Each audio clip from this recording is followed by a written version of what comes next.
Olá, bom dia! Observatório Feminino no ar, comigo, Fernanda Rodrigues.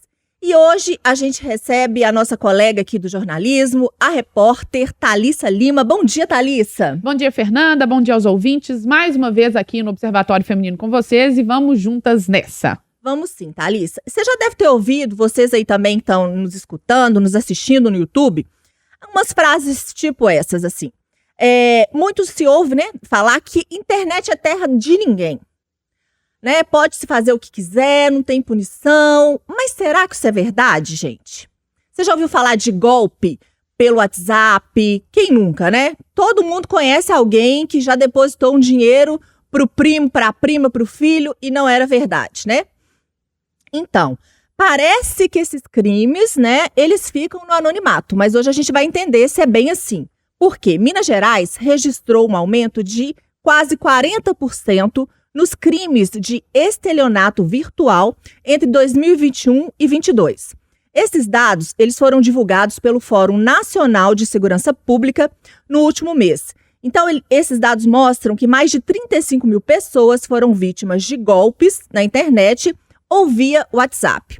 Além disso, a gente teve também na última semana um casal que foi preso em Janaúba, na região norte aí do estado, suspeito de criar um perfil nas redes sociais, caluniando as pessoas anonimamente. E os suspeitos vão responder agora por calúnia, injúria e difamação. Para a gente falar sobre isso tudo, se a internet é ou não é terra de ninguém, a gente convidou aqui uma especialista no assunto, né, que é a delegada Marcele Bacelar. Ela é da Delegacia Especializada na Investigação de Crimes Cibernéticos. Bom dia, doutora Marcele, tudo bem? Bom dia, prazer, Fernanda. Muito obrigada pelo convite. E eu vou começar te perguntando isso. A internet é terra de ninguém? Não, a internet não é terra de ninguém. Muitos ainda pensam que é, né? Mas hoje em dia a gente já desenvolveu métodos de investigação e que toda vez que a pessoa acessa algum dispositivo eletrônico, aquele acesso ele é registrado pela operadora que fornece a conexão para ela, né? Então a gente consegue verificar de onde ela acessou, qual aparelho ela acessou e o horário que ela acessou. Então, não existe mais esse conceito de terra de ninguém. Na verdade, todo crime a gente consegue apurar, né, e verificar o autor. Delegada, já que você está falando sobre como descobrir quem são essas pessoas, quais são os crimes mais comuns que estão acontecendo agora, principalmente que a internet tem mais gente jovem, na verdade tem gente de todas as idades, né? Mas principalmente os jovens estão aí pegando a internet praticamente para eles. Nesse mundo que você está falando, que são identificadas pessoas, como é que funciona isso? Tem mais gente jovem ou essa idade não interfere em nada sobre essas pessoas que cometem o crime? Na verdade, o que a gente observa é que em relação aos crimes contra a honra, que são esses que vocês falaram, né? Injúria, difamação, a calúnia, normalmente são mais jovens, né? Agora, outros crimes, o estelionato, por exemplo, que está muito comum, aí não tem essa perspectiva do jovem. Jovem, quando eu digo, é adolescente mesmo, né? Essas ofensas, essas postagens ofensivas são mais, acontecem mais no público jovem. Agora, os outros crimes de estelionato, de divulgação de imagem, cena de nudez, no público com a idade um pouco maior, né? Gente, eu morro de dó. Porque na minha família eu já tive isso, às vezes a minha mãe tentando falar comigo, falando assim, nossa, minha filha, eu só não depositei esse valor aqui porque eu não tinha, né? Mas muita gente já caiu nesse golpe, já perdeu muito dinheiro, porque às vezes recebe uma chamada ali falando que é o filho, mãe, eu tô precisando de uma ajuda e tal, ou então, no caso, compra algum veículo, faz a transferência via Pix e na realidade não é apenas um golpe. Isso está se tornando, eles vão diversificando um pouco, né? Mas o que eu vejo são pessoas lesadas que não conseguem recuperar o valor que perderam. E o que eu sinto, aí você vai falar se essa impressão minha, ela procede ou não, doutora, é que também não consegue chegar ao culpado. Sim, algumas vezes sim, mas muitas vezes não, né? O que a gente verifica é que, embora os golpes, por exemplo, a gente atende a região de Belo Horizonte, né, lá na delegacia, mas muitos desses criminosos estão fora de Belo Horizonte, né? Fora até do estado de Minas, né? E esse golpe que você falou, que você citou do Pix, o que eles fazem? Normalmente eles acessam a rede social de algum parente da vítima, pegam a foto e criam um perfil de WhatsApp com a foto da vítima como se realmente fosse o parente, né? E aí eles enviam mensagem solicitando, pedindo para pagar algum boleto, aí manda o boleto, a pessoa paga, e aí acaba perdendo esse valor, né? Hoje em dia, o Banco Central já desenvolveu uma ferramenta que você consegue fazer o registro lá no Banco Central e consegue, talvez, reaver esse dinheiro. O negócio é que, como vocês falaram, né, os criminosos eles estão sempre implementando e aperfeiçoando o golpe, né? Como o Banco Central ele vai seguir o rastro do dinheiro, ele vai, mesmo que a pessoa receba numa determinada conta e passe esse dinheiro para uma outra conta, e para uma outra conta o Banco Central vai bloqueando esses valores. Mas o que eles estão fazendo? Na medida que o dinheiro é depositado, eles vão ao banco e sacam. E aí não tem realmente como alcançar esse dinheiro de volta. Delegada, você falou sobre esses mecanismos que até o Banco Central já está desenvolvendo. Vocês que trabalham com isso, estão ali correndo atrás dos criminosos que estão cometendo isso, já pensaram em algum mecanismo para tentar frear isso? Por exemplo, essa comunicação de quem está dentro da cadeia com essas pessoas que estão aqui fora. E a gente pode falar que isso é como se fosse um ciclo. A pessoa está lá de dentro, ela comanda alguém que está aqui fora, e aí esse ciclo vai acontecendo? Na verdade, não tem muito essa coisa de que os criminosos estão dentro da cadeia, isso já passou um pouco, né? Não são só eles, né? No caso deles estarem lá dentro, o ideal seria que se intensificassem os processos de fiscalização, de revista nas celas, né? E na entrada das visitas, né? Agora, lá na delegacia, eu acho que o que a gente vem fazendo, lá na unidade, a gente, inclusive, na recepção, a gente tem uma televisão que passa imagens de como evitar golpe, para a pessoa já está ali, já está assistindo para buscar se prevenir, apesar de que quando ela está ali, ela normalmente já sofreu o golpe, né? E a gente tem visto também os bancos têm feito campanhas também orientando, porque o golpe que está sendo muito comum hoje é aquele que você recebe um SMS dizendo que foi feita uma compra no seu cartão e se você não reconhece essa compra, ligar para um número que eles colocam no SMS. E aí você liga. E a partir daí o estelionatário vai e ele enrola a vítima de uma forma que ela acaba, muitas vezes, instalando um aplicativo no próprio telefone, e aí o criminoso fica com acesso remoto a esse telefone, ou pegando os dados dela e abre uma conta em algum outro banco digital e aí vai fazendo transferência de valores. É um aperfeiçoamento mesmo do crime. Uma rede de criminosos, né? Que vai aperfeiçoando e que hoje, infelizmente, com o acesso fácil à internet e também com a sensibilidade das pessoas acabam... Sim, teve o problema do vazamento de dados também, então os nossos dados estão aí espalhados para qualquer um ter acesso, né? Então, com esses dados, eles entram em contato e, infelizmente, muitas pessoas ainda estão caindo, né? Eu queria falar também sobre um outro crime que a gente citou aqui, outros crimes, né, que a gente falou aqui também, que é o seguinte: às vezes a pessoa nem se considera criminosa. Eu só dei a minha opinião sobre alguma coisa, né? E a gente sabe que muitas vezes o desfecho é trágico. A gente tem um caso de uma mulher que, isso já tem uns anos já, que foi acusada de sequestrar crianças e que foi linchada e acabou morrendo. A gente teve recentemente aqui na região metropolitana o caso de uma mulher que foi falar mal do pão da padaria e aí deu uma confusão e uma acabou morta, né? Uma virou assassina e a outra ficou morta. Então, quando às vezes a gente quer falar alguma coisa errada, eu fico vendo às vezes comentário em post de internet, muitas vezes comentário em matérias e tudo aqui da rádio, eu fico, gente, por que essa pessoa perdeu o tempo dela escrevendo isso ou falando isso sobre determinada pessoa? Então, assim, a pessoa precisa entender que toda ação, ela tem uma consequência. E eu queria, assim, pedir para você pensar 1, 2, 3 vezes ou mais na hora de postar ou repostar alguma coisa, principalmente se envolver algum tipo de crime. Porque existe a PM, existe a PC, existe os investigadores, existe toda uma rede de profissionais que estão investigando, que estão apurando, e muitas vezes você coloca assim, esse aqui é o bandido, esse aqui é o assassino. E as pessoas começam a compartilhar a foto dessa pessoa, e às vezes não é. Entendeu? Exatamente. Quem está te garantindo isso? Qual que é a fonte? Isso veio de onde? Então o risco é muito grande, né? Sim, sim. Já teve um caso também, acho que na região do sul de Minas, também de um pai que foi acusado de estupro, né, nessa mesma linha, nessa mesma pegada, né? Eu acho que falta um pouco de responsabilidade social, né? Das pessoas que usam a internet, porque a internet veio para nossa vida, assim, de repente. Né? Na verdade, ela foi surgindo, mas esse boom das redes sociais, que acho que foi o que piorou, né? Foi de repente o acesso de jovens e hoje em dia de qualquer pessoa a um aparelho eletrônico, mas sem ter tido uma educação prévia de como usar, né? De como você se relacionar, principalmente nas redes sociais. E aí a gente acaba se deparando com o que vem acontecendo hoje em dia, né? São postagens ofensivas, postagens caluniosas, né? Que acabam atingindo a honra de pessoas de forma indiscriminada.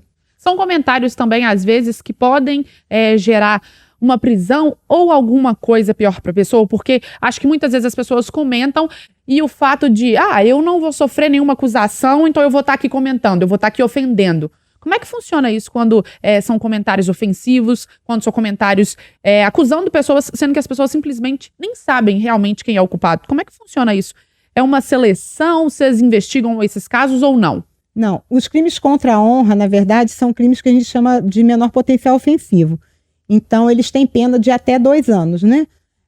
Esses casos, via de regra, não geram a instauração de inquérito policial, geram a instauração de um procedimento mais simples, que a gente chama de termo circunstancial de ocorrência, e é apurado na delegacia que fica junto ao juizado especial criminal. Mas o fato dele ser um crime de menor potencial ofensivo não significa que ele não tem uma punição. Ele tem punição, inclusive lá na audiência, perante o juiz e o Ministério Público, o agressor, né, no caso que fez a postagem ofensiva, ele pode fazer um acordo ali, mas e aí as pessoas podem pensar, fez o acordo, saiu, tá bem, acabou, daqui a pouco ele pode fazer, não. Se ele fizer esse acordo, durante 5 anos ele não pode fazer um novo acordo nos mesmos termos. Então existe punição, não há a punição via de regra. Se for um crime contra a honra isolado, não há punição com pena de reclusão, né? Mas há outros tipos de punição previstos em lei, sim. Então, os comentários desnecessários, vamos ressaltar que podem, sim, acabar virando pena e as pessoas sofrerem algum ato por conta disso, né? Porque o que tem de comentário desnecessário na internet, são as famosas deepfakes, né? Uhum. Que é quando a pessoa manda aquela foto de quem ele nem sabe se realmente é, e aí esses comentários, isso tudo acaba fazendo a pessoa perder até a vida, né? Uhum. A doutora falou que a internet é um pouco nova e tudo mais, e eu fico pensando se as nossas leis, elas já estão atualizadas para alcançar o tanto de crime que tem na internet. Outras leis foram criadas, eu estou lembrando aqui da lei da Carolina Dickmann, né, que foi vazamento de fotos sensuais dela, porque a gente sabe também que existe isso, a divulgação de nudes, a gente sabe que tem muitas pessoas que se matam por causa disso, principalmente adolescentes, então é um risco muito grande, porque, como a Thalissa disse, os jovens já nasceram com a internet, a gente aprendeu a lidar, e está aprendendo todo dia. Mas os jovens não, eles já nasceram nesse mundo virtual e têm uma vida totalmente ligada nesse sentido. Então, assim, é o bullying, que a gente sabe também que é gravíssimo, né? O cyberbullying que a gente fala.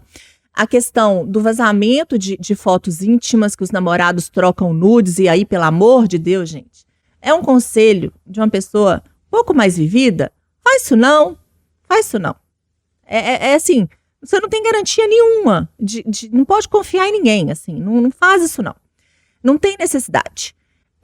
Então, assim, a senhora acha que as leis, elas precisam ser atualizadas ou as leis que estão aí são ok, a gente aqui não está conseguindo fazer que elas sejam cumpridas?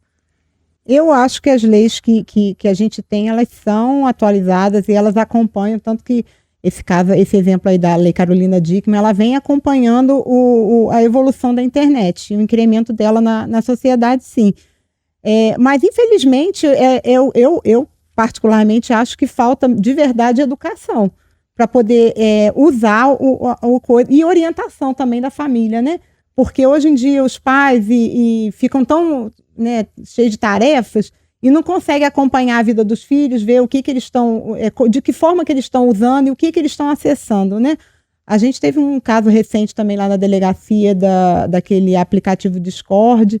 Então, assim, são esses jogos, né, que as pessoas que participam ali, que são que dominam os jogos, né, ele impõe aos outros tarefas a serem realizadas com cortes, lesões físicas mesmo, né? E adolescente. Nesse caso do Discord, o garoto que foi apreendido foi um adolescente. A senhora acha que, então, assim, para essa nova levada, os mais jovens, principalmente, uma falta de acompanhamento, vamos dizer assim, não só em casa, mas também na escola. É um problema público, é um problema do governo, é um problema do Estado? Eu acho que devia haver mais políticas públicas no sentido de educar, porque lógico que os pais têm responsabilidade, é óbvio que tem. Mas a gente não pode atribuir responsabilidade somente aos pais, porque esses adolescentes eles estão na escola, eles estão numa atividade extra, e aí tem que ser um conceito que tem que ser divulgado para toda a sociedade, né? De todos estarem juntos para tentar frear essa prática indiscriminada de crimes que vem acontecendo, principalmente no público adolescente. Eu concordo com essa fala sobre educação, mas aí eu vou fazer uma meia-culpa como mãe, e como uma pessoa que não nasceu com a internet, que realmente está se adaptando, que eu não consigo acompanhar. Sim. Você falou agora sobre um joguinho. Discord. Nunca ouvi falar, gente, desculpa. Nunca ouvi falar. Vai que meu filho adolescente tá nesse jogo. Eu pergunto, eu tento entender, mas assim, ele vai me enganar facinho. Então, por isso que eu acho que é tão difícil. Primeiro porque eles já são muito mais espertos que a gente tem um know-how já de mexer com isso, e nós não. Então, vai falar que... Eu pergunto, esse jogo é violento? Não é, porque quando era mais novinho, a gente ainda consegue bloquear alguma coisa, mas agora você bloqueia, ele já tem 300 canais para desbloquear. É porque, na verdade, o jogo não nasceu para ser violento, né? As pessoas tornaram. Na verdade, ele era um chat dentro de um jogo desses jogos eletrônicos, né? Era um chat ali dentro que as pessoas se comunicavam. E aí os adolescentes acabaram transformando aquilo para algo que se tornou violento. Mas é por isso que eu te falo, eu não acho que seja uma atribuição só. Eu também sou mãe. E assim, eu também não consigo. Eu tenho um filho adolescente, um mais velho, mas eu também não consigo estar o tempo todo do lado dele falando o que ele pode, o que ele não pode fazer. Por isso que eu acho que a responsabilidade é maior. Ela não pode ser adstrita ao lar, né? Tem que ser expandida também para a escola e tem que ser vista como a prática de uma política pública por parte do governo mesmo, de orientação, de educação desses adolescentes. E até também um público, infelizmente, também que sofre muito golpe, né? Falando um pouco do estelionato, são os idosos, né? Uhum. A gente citando esse caso, acho que há uns 3 meses atrás, minha avó com o telefone chegou e falou: Thalissa, o número tal tá me ligando, me mandou uma mensagem no WhatsApp, você consegue ver? Era o famoso golpe. Oi, tia, tô precisando de dinheiro. A primeira pergunta para ela foi: quanto que minha sobrinha tá precisando? Porque eu vou fazer a transferência. E aí, até você explicar para essa pessoa, minha avó vai fazer 80 anos, até ela entender que isso é um tipo de crime, até ela mesma fica assim: não, você deve estar falando mentira para mim, não é possível que existe essa pessoa. E assim, é um momento difícil da gente tentar explicar para eles, mas também que talvez se tivesse começado um processo lá atrás com o governo, com política pública, você acha que talvez teria mudado? Eu acho. Eu acredito que sim, com campanhas educativas, essas campanhas que os bancos começaram a fazer há cerca de 15 dias, elas ajudam, mas elas estão atrasadas, né? Elas tinham que ter acontecido muito antes. Né? A gente está caminhando para o fim.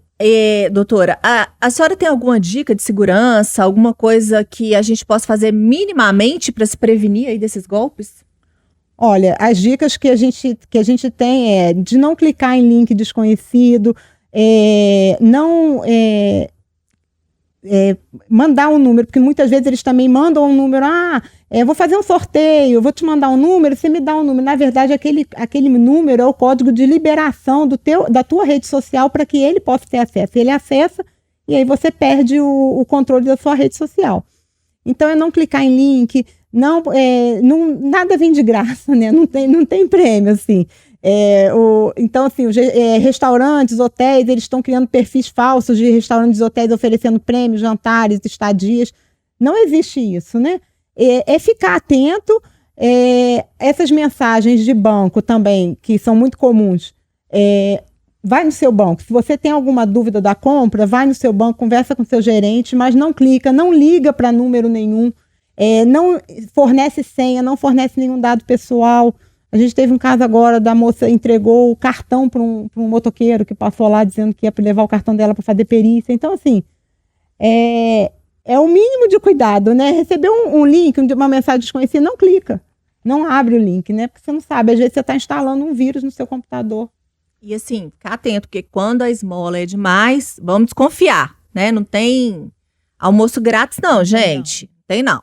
Então, a gente está terminando por hoje o Observatório Feminino. Agradecer aqui a delegada Marcele Bacelar, que é da Delegacia Especializada na Investigação de Crimes Cibernéticos. Muito obrigada por ter participado com a gente. Obrigada pelo convite, foi ótimo. Thalissa. Ó, o recado, né? Vamos prestar atenção, gente. O brasileiro já é desconfiado, vamos desconfiar mais ainda, porque a gente não ganha nada, nem injeção na testa de graça. Então, vamos tomar cuidado. E mais uma vez, obrigado pela participação. E semana que vem, aguardo todos vocês, a gente tá de volta.